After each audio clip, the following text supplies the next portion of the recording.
Look into my eyes.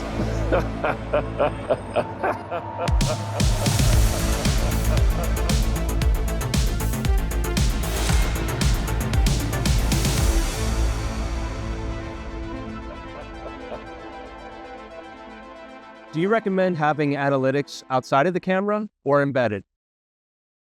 So let's say that over time, our company has had both solutions or has both solutions. So we have solutions that are based on detector boards where we're doing the analytics in the board and connected to the camera.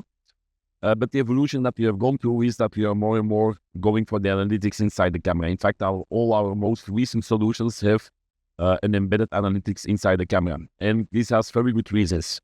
The first reason that we have seen is that we want to have the optimal quality of our cameras. The best way to guarantee that is that our analytics are inside the camera so that we can actually control the input. We can take control of, let's say, all the information that our cameras can give, and it will always be in optimal quality. So it will not depend on, let's say, your infrastructure and how the images of or the video of your cameras is transferred towards your detection unit. So that's very important that we are sure of the quality and that we know exactly what will be the input of our analytics. The second part, even more important, is that we don't have any delays when we are doing our detection. So why is that so important is that there are certain applications. For example, if you just want to replace an electromagnetic loop, the basic functionality for intersections, then the thing is that you have to, according to the specifications, give an update of the status of that loop in less than 100 milliseconds. First, that's not a problem. We can give you an update in 40 milliseconds, which is the time of a frame. But if you first have to have your camera, now, especially with the digital cameras, sending your images to, decoding them, and then analyzing them with your PC, that's going to take quite a lot of time. And then you will surpass that timing of that 100 milliseconds. So in order to be compliant to the requirements, we really want to have this detection happening inside the camera.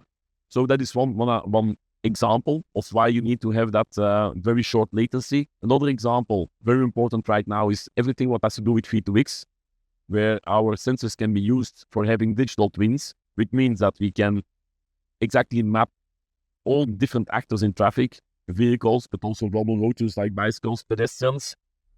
And then we want to send that to a roadside unit so that the digital twin or the digital map can be created. And that information is being sent to the vehicles. Now, of course, the vehicle needs to have it as fast as possible. And it's also, we're also talking about maybe 50, 100 milliseconds that they want to have that information. Why? Because you want to avoid any potential collision between vehicles, but especially between vehicles and rubble road users. So the faster that you can give the information to the vehicles, the better. Therefore, also an embedded system is going to guarantee that minimum latency. Then the third part is everything what has to do with cybersecurity, privacy. Having your digital camera outside of your detection PC, or let's say your analytics PC, means that it can be tampered. Privacy concerns, let's say that that somebody can start and see the video of that camera. So in order to be completely cyber secure, privacy-wise, that we are completely covered, having an embedded system guarantees you that you completely control the stream of your video. If you don't on the stream, it's not a problem. All the data is gathered, and you can also only send the data out. So also on that side, I think it's important that nowadays working with embedded system, that's giving you that extra guarantee.